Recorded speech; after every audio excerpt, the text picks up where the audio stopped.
आप सभी को राधे राधे और आप सभी का बहुत बहुत स्वागत है मेरी YouTube चैनल ज्ञान धारा में।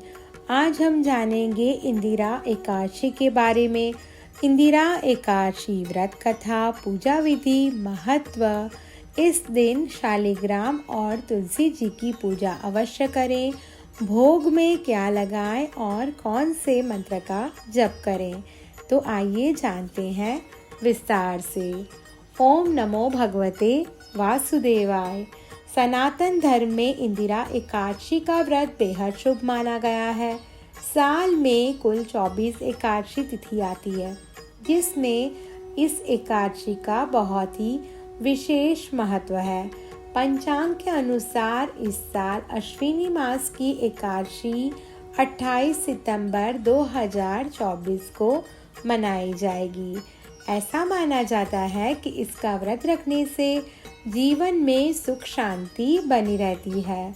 पितृपक्ष में आने वाली इस एकादशी को काफ़ी खास माना गया है, क्योंकि इस दिन विष्णु जी और माता लक्ष्मी जी की पूजा करने के साथ पितरों को मोक्ष की प्राप्ति होती है।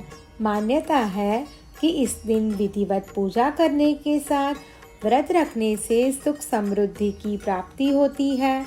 इसके साथ ही हर दुख दर्द से छुटकारा मिलता है। पितरों को मुक्ति दिलाने में मदद करता है। इस दिन पूजा पाठ करने के साथ साथ व्रत कथा का पाठ अवश्य करना चाहिए। अब हम जानेंगे इंदिरा एकादशी का महत्व के बारे में।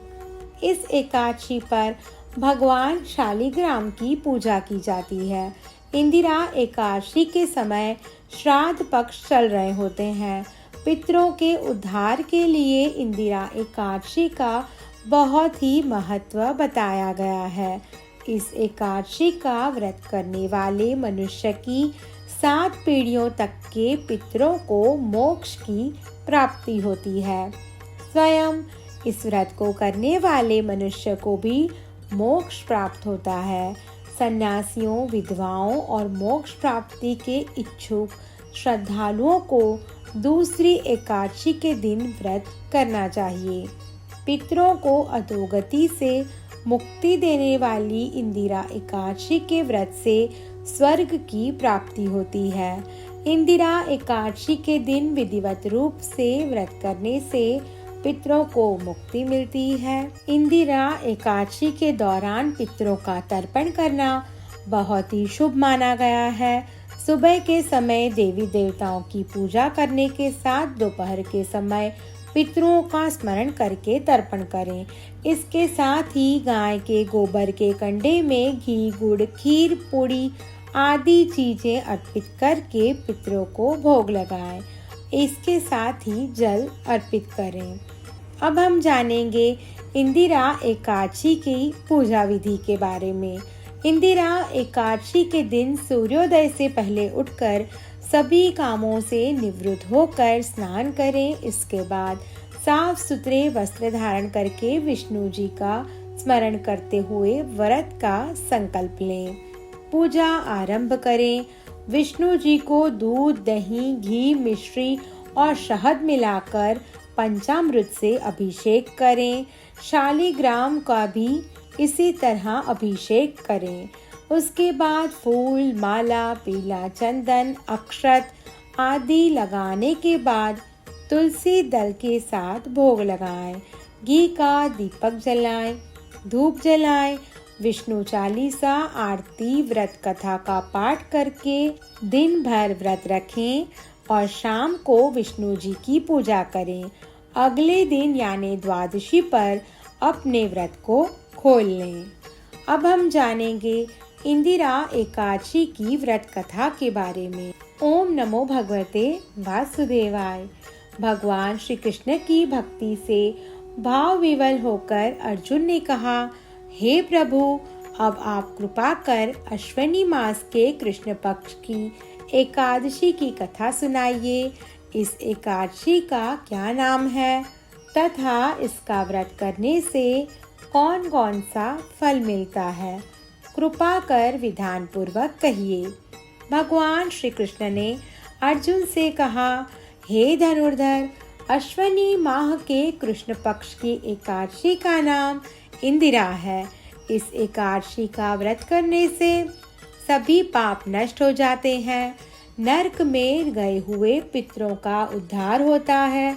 हे अर्जुन, इस एकादशी की कथा के श्रवण मात्र से ही मनुष्य को अनंत फल की प्राप्ति होती है। मैं यह कथा सुनाता हूँ, तुम ध्यान पूर्वक सुनो। सतयुग में महिष्मती नाम की नगरी में इंद्रसेन नाम का प्रतापी राजा राज्य करता था। वह पुत्र पौत्र धन धान्य आदि से पूर्ण था। उसके शत्रु सदैव उससे भयभीत रहते थे। एक दिन राजा अपनी राज्यसभा में सुखपूर्वक बैठा था। महर्षि नारद वहां आए।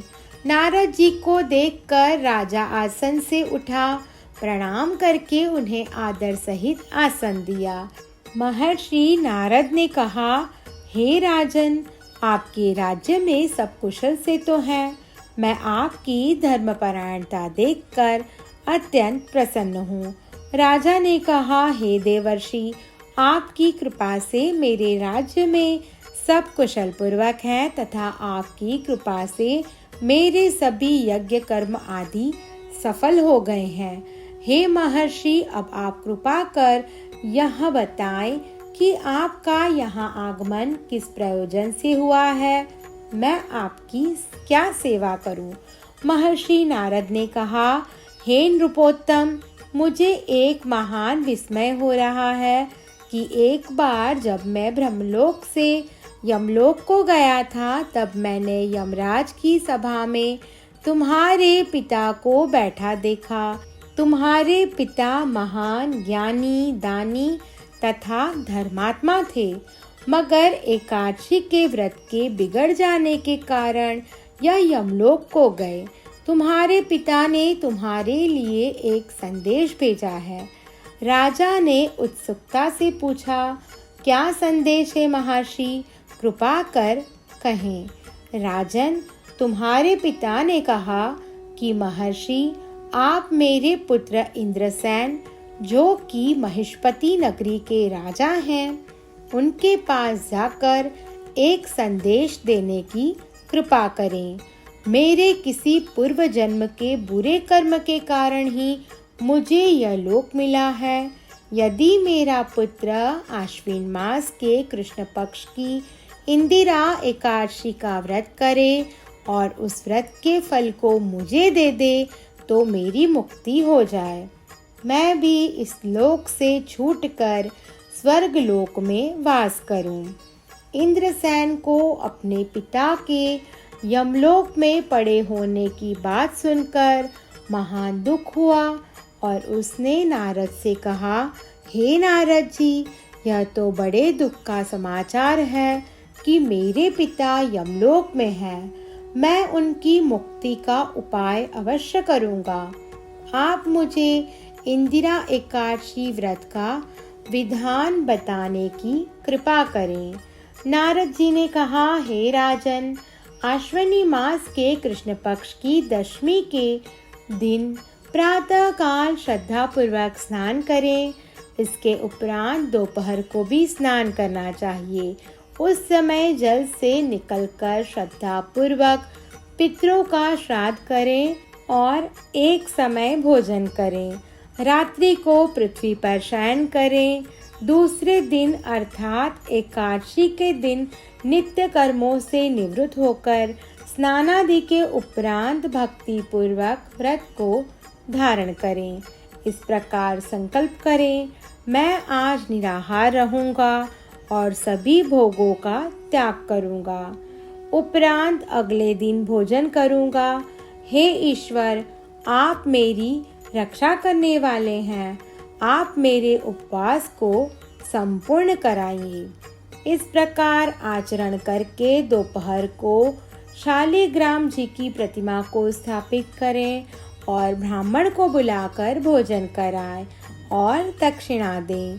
भोजन का कुछ हिस्सा गाय को दें और भगवान विष्णु का धूप नैवेद्य आदि से पूजन करें, रात्रि को जागरण करें, द्वादशी के दिन मौन रहकर बंधु बांधवों सहित भोजन करें। हे राजन, यह इंदिरा एकादशी के व्रत की विधि है। यदि तुम आलस्य त्याग कर इस एकादशी के व्रत को करोगे तो तुम्हारे पिता अवश्य ही स्वर्ग के अधिकारी बन जाएंगे। नारद जी राजा को सब विधान समझाकर अलोप हो जाते हैं। राजा ने इंदिरा एकादशी के आने पर विधि विधान से व्रत किया। बंधु बांधवों सहित इस व्रत के करने से आकाश से पुष्पों की वर्षा हुई। राजा के पिता यमलोक से रथ पर आकर स्वर्ग को चले गए।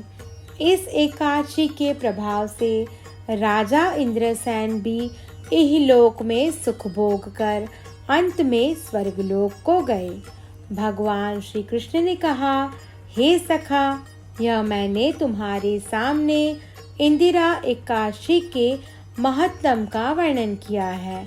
इस कथा के पढ़ने व सुनने मात्र से ही सभी पापों का नाश होता है और अंत में मनुष्य स्वर्ग लोक का अधिकारी बनता है। कथा सार: मनुष्य जो भी प्रण करे उसे चाहिए कि वह उसको तन मन धन से पूरा करे। किसी भी कार्य का प्रण करके उसे तोड़ना नहीं चाहिए। अब हम जानेंगे इंदिरा एकादशी के दिन तुलसी पूजा कैसे करें। इंदिरा एकादशी के दिन तुलसी पूजा का विशेष महत्व है। तुलसी को विष्णु प्रिया कहा गया है, यानी भगवान विष्णु को तुलसी अति प्रिय है। इसी वजह से विष्णु जी और उनके अवतारों को तुलसी के बिना भोग नहीं लगाया जाता। एकादशी पर विष्णु जी के साथ ही तुलसी जी की भी विशेष पूजा करनी चाहिए। तुलसी के पौधे में इस दिन जल नहीं देना चाहिए। शाम को घी का दीपक अवश्य जलाएं। ऐसा करने से माँ लक्ष्मी के साथ विष्णु जी अति प्रसन्न होते हैं और सुख समृद्धि का आशीर्वाद देते हैं। इस दिन शालिग्राम की पूजा करने का भी विशेष महत्व है। मान्यता है कि इंदिरा एकादशी के दिन शालिग्राम की पूजा अवश्य करनी चाहिए। शालिग्राम को पीले फल, पीले पुष्प, हल्दी अर्पित करने से पितृदोष से मुक्ति मिलती है। अब हम जानेंगे इंदिरा एकादशी के दिन भगवान विष्णु को भोग में क्या लगाएं। इंदिरा एकादशी में श्री हरि विष्णु को पंजीरी, केसर की खीर, पंचामृत, बेसन के लड्डू आदि चीजों का भोग लगा सकते हैं। ऐसी मान्यता है कि इन भोगों को चढ़ाने से भगवान विष्णु प्रसन्न होते हैं, साथ ही सभी इच्छाओं को पूरा करते हैं। एकादशी का दिन श्री हरि को बेहद प्रिय है। ऐसे में उन्हें उनकी ही प्रिय चीजों का भोग लगाना चाहिए। व्रत का पूरा फल प्राप्त होगा और जीवन में बरकत बनी रहेगी। अब हम जानेंगे इस दिन कौन से मंत्र का जप करें। ओम नमो भगवते वासुदेवाय। इस दिन विष्णु सहस्त्र नाम और विष्णु चालीसा का अवश्य पाठ करें और विष्णु गायत्री मंत्र ओम श्री विष्णवे च विद्महे वासुदेवाय धीमहि तन्नो विष्णु प्रचोदयात्। श्री हरि के यह मंत्र बहुत ही खास माने गए हैं। कहा जाता है कि एकादशी पर इन मंत्रों के जाप से भगवान विष्णु के साथ साथ माता महालक्ष्मी भी स्थायी रूप से निवास करती है और आर्थिक तंगी समेत कई परेशानियों को दूर करती है। इंदिरा एकादशी के दिन सदाचार का पालन करना चाहिए और सच्चे मन से पूजा पाठ करना चाहिए ताकि पितरों को मुक्ति मिल सके। जो लोग यह व्रत नहीं कर पा रहे हैं उन्हें इस दिन भगवान विष्णु और माता महालक्ष्मी की पूजा करनी चाहिए। इस दिन सात्विक भोजन करें। शास्त्रों में बताया गया है कि सात्विक आचरण करते हैं उन्हें पुण्य की प्राप्ति होती है। पद्म पुराण के अनुसार सच्चे मन से जो भी भक्त इंदिरा एकादशी का उपवास रखते हैं और भगवान विष्णु की विधि विधान से पूजा करते हैं, उनको बैकुंठ धाम की प्राप्ति होती है और उनके पितृगण भी नरक से मुक्त होकर स्वर्ग जाते हैं। उपवास रखने से आत्मा को जन्म मरण के चक्कर से मुक्ति मिल जाती है। पुराणों में बताया गया है कि जितना पुण्य कन्यादान, हजारों वर्ष की तपस्या और उससे अधिक पुण्य एकमात्र इंदिरा एकादशी व्रत करने से मिल जाता है। ओम नमो भगवते वासुदेवाय। आप सभी को मेरी ये वीडियो पसंद आई हो तो मेरा YouTube चैनल ज्ञान धारा को लाइक, शेयर और सब्सक्राइब करना ना भूलें। धन्यवाद।